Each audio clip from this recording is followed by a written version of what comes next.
श्री भागवत भगवान की है आरती, पापियों को पाप से है तारती।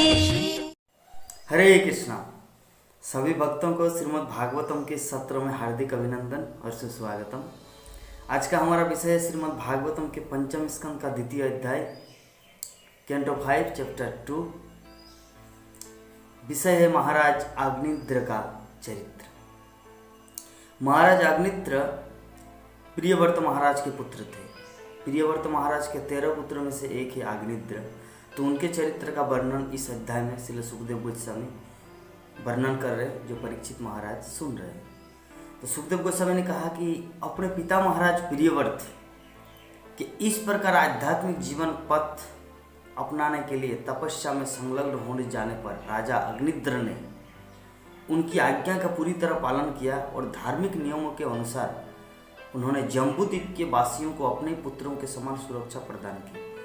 महाराज प्रियव्रत जब घर परिवार त्याग दिए, संन्यास लिए, तो उनके 9 पुत्र जो 9 द्वीप का राजा बना, 7 द्वीप का राजा बना, तो उनमें से एक है जम्बूद्वीप। तो जम्बूद्वीप का राजा बना अग्निद्र।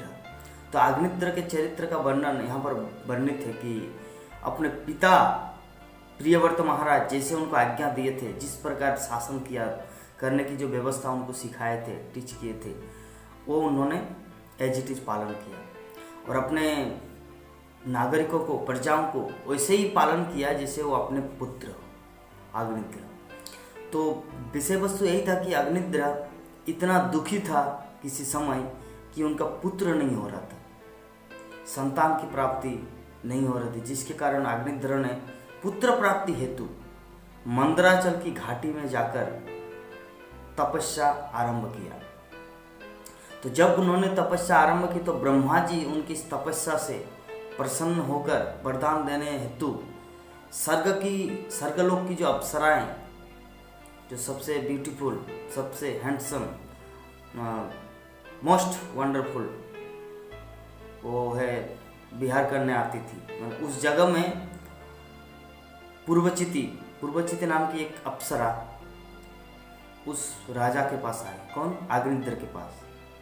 क्योंकि उनको जितने सारे रानियां थी कोई उसे पुत्र देने में समर्थ नहीं था, जिसके कारण ब्रह्मा ने प्रसन्न होकर स्वर्ग की अप्सरा पूर्वचिति उनको भेज दी है कि आप जाओ और वहाँ पर महाराज अग्निद्र की इच्छा उसकी पूरी करो। तो वहाँ पर जाके अनेकों काल तक, अनेकों दिन, बहुत समय पूर्वचिति और अग्निद्र दोनों एक साथ मिलकर गृहस्थ संसार जीवन निभाए और उसके बाद उनके 10 पुत्र हुए। उनके गर्भ से 10 पुत्र हुए। तो उनमें से पहला है नाभि। नाभि जो है, नाभि का पुत्र होगा ऋषभदेव, आगे वर्णन किया जाएगा। नाभि और मेरुद्वी दोनों के पुत्र रूप में भगवान श्री कृष्ण ऋषभदेव के रूप में आए। पहला पुत्र है नाभि, दूसरा है किमपुरुष, तीसरा है हरिवर्ष, चौथा है इलावृत, 5वां है रम्मक, हिरण्यमय, कुरु, भद्रासुर तथा केतुमाल। ये सब एक एक द्वीपों के 9 द्वीपों के राजा बनेंगे भविष्य में। और उन 9 पुत्रों को विभिन्न, जैसे ये जो हमारा वर्ष है किमपुरुष वर्ष का अर्थ होता है जैसे बंदर जाति जैसा। वहाँ पे सिर्फ बंदर, जैसे हनुमान किमपुरुष वर्ष के हैं। इलावृत, रम्मक, हिरण्यमय, कुरु, भद्रासुर तथा केतुमाल, ये अलग अलग द्वीप है।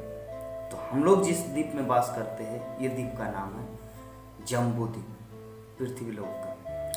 तो इस प्रकार उससे पहले कि पूर्वचिति ने प्रति वर्ष एक एक पुत्र को जन्म दिया, किंतु जब वे बड़े हुए तब ब्रह्मा की उपासना हेतु वो उनके पास उपस्थित हुए। मतलब स्वर्ग की अप्सरा का यही एक गुणावली बताइए या अवगुण, कि उसका काम पूरा हो जाने के बाद उसका कोई दया धर्म नहीं रहता कि मेरा पति का क्या हाल होगा, वो क्या फीलिंग करेंगे मेरे बारे में कि मैं उसको छोड़ दूंगा, डिवोर्स दे दूंगा। तो ऐसे ही स्वर्ग की अप्सरा ऐसी होती है। वो प्रतिवर्ष 9 पुत्रों को जन्म दिया, 9 वर्ष 10 वर्ष उनके सब बिताए, किंतु ब्रह्मा जी की उपासना करने हेतु पूर्वचिति क्या किए, चले गए ब्रह्मा के पास अपने पतिदेव को छोड़कर, अग्निद्र को छोड़कर। तो पूर्वचिति जब चले गए तो पूर्वचिति के चले जाने पर अतिरिक्त वासना के कारण, जो उनकी काम वासना, उनके प्रति जो इच्छा था, अतृप्त रह गए। किसका? अग्निद्र का। तो अतृप्त वासना के कारण राजा अग्निद्र उसी के विषय में सोचते रहे, सब समय उसके विषय में सोचते रहते, क्यों मुझे छोड़कर चले गए, मेरे पास रहना चाहिए, मेरा अभी बहुत कुछ मटेरियल डिजायर, भौतिक वासना रह गए, तो उसको बिना पूरा करके वो चले गए। तो ये सोचते भगवत गीता के अनुसार, कि वैदिक आज्ञाओं के अनुसार राजा मृत्यु के पश्चात उसी लोक में गए जहाँ पर उनकी पत्नी गई थी। तो इस लोक को पितृलोक कहा जाता है, जहाँ के पितरगण अत्यंत आनंद में रहते हैं। तो श्रील प्रभुपाद इस तात्पर्य में वर्णन कर रहे कि भगवद गीता के मत अनुसार जो व्यक्ति जिस भाव में अपने शरीर को त्यागता है, उसको उसी अनुरूप शरीर प्राप्त हो। तो महाराज जबकि सर्वदा सब समय अपनी पत्नी की चिंता कर रहे थे, जिसके कारण मृत्यु के पश्चात वो उसी लोक में चले गए जिस लोक में उनकी पत्नी निवास करती थी। क्योंकि यम यम वापि स्मरणम भावम तज्जत अंतेत कलेवरम तम तमेवेति कौन्तेय सदा सद्भाव भाव। कि जो जिस भाव में शरीर को देह त्याग करता है, उसी के अनुरूप उसे शरीर प्राप्त होता है। तो श्रील प्रभुपाद हम सबको ब्रॉड माइंडली एक चीज़ सिखा रहे हैं कि अगर नेगेटिव प्रोसेस मीन्स अगर किसी स्त्री का चिंतन करते वो उसी लोक में चले जाएंगे, तो हम लोग भी अगर हरे कृष्णा कृष्णा कृष्णा हरे हरे, हरे राम राम राम हरे हरे, इस हरे कृष्ण महामंत्र को सर्वदा जप करेंगे, हमारा हृदय प्योरीफाइड होगा, शुद्ध होगा, और हम लोग भगवान श्री कृष्ण का चिंतन करेंगे।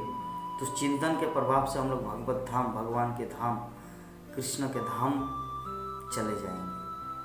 इसमें कोई शक नहीं है, कोई संदेह नहीं है। तो इसीलिए हमारा परम कर्तव्य है भगवान कृष्ण का चिंतन सर्व अवस्था में, सब अवस्थाओं में करना। किसी भी पल, किसी भी अवस्था में हम लोग कृष्ण को भूल न जाए, क्योंकि साक्षात राधा माधव यहाँ पर उपस्थित है और सबके हृदय में भगवान विराजमान है। सर्वस्व चाहम हृदय सन्निविष्ट मत्त स्मृति ज्ञान अपोहनम च वेदिश्च सर्वे अहमेव वेद वेदांत वेद विदेव चाहम। सर्वस्व चाहम, मैं सबके हृदय में वास करता हूँ, हृदय सन्निविष्ट मत्त स्मृति, और उन्हीं के कारण ज्ञान और अज्ञान, फॉरगेटफुलनेस एंड रिमेंबर, स्मृति विस्मृति होती है। तो इसीलिए हम लोग को प्रैक्टिस करना है जीवन में। ऐसा नहीं कि जब मेरा मृत्यु होगा तो भगवान का चिंतन करेंगे, ये तो संभव नहीं है। मृत्यु किस टाइम, किस मुहूर्त, किस अवस्था में होगा, उस समय भगवान का चिंतन होगा, इसका कोई निश्चितता नहीं है। इसीलिए हम सबका परम कर्तव्य है कि सर्वदा श्रीमद् भागवतम का अध्ययन करना चाहिए, क्योंकि श्रीमद् भागवतम का अध्ययन हम लोगों को भगवान कृष्ण की याद दिलाएंगे। क्योंकि श्रीमद् भागवतम भगवान के महान भक्तों की लीला कथा वर्णित है। तो जब हम लोग उस लीला कथा को श्रवण करेंगे, अध्ययन करेंगे, तो हमारे हृदय में कृष्ण के प्रति प्रेम जग जाएगा। सोचेंगे कि कृष्ण जब उनके लिए इतना कुछ कर सकते हैं, तो मैं भी कुछ भगवान कृष्ण के लिए करूं, ताकि वो मेरी रक्षा करे, वो मुझे उद्धार करे। इसीलिए सर्व अवस्था में हम लोग शास्त्रों का श्लोक को कंठस्थ रख पाए या न रख पाए, एटलीस्ट हरे कृष्ण महामंत्र सब समय हरे कृष्णा कृष्णा कृष्णा हरे हरे, हरे राम राम राम हरे हरे, इसका जप करना चाहिए। इसका जप करते करते, इस हरे कृष्ण महामंत्र का जप करते करते, क्योंकि समस्त शास्त्रों का निचोड़ ये हरे कृष्ण महामंत्र, हरे कृष्ण महामंत्र का कीर्तन समस्त शास्त्रों का निचोड़ है। अगर कोई शास्त्र नहीं भी पढ़ पाता, समय के अभाव से। लेकिन अगर कोई शुद्ध भाव से इस हरे कृष्ण महामंत्र का जप करता है तो उसका जीवन सफल हो जाता है, वो भगवान के धाम को चले जाते हैं, अपना मनुष्य जीवन सार्थक हो जाता है। तो आज का यही हमारा टॉपिक था, महाराज अग्निद्र का चरित्र। तो कल एक दूसरा टॉपिक लेके आएंगे, तब तक के लिए हम आप सबसे विदा चाहते हैं। हरे कृष्ण।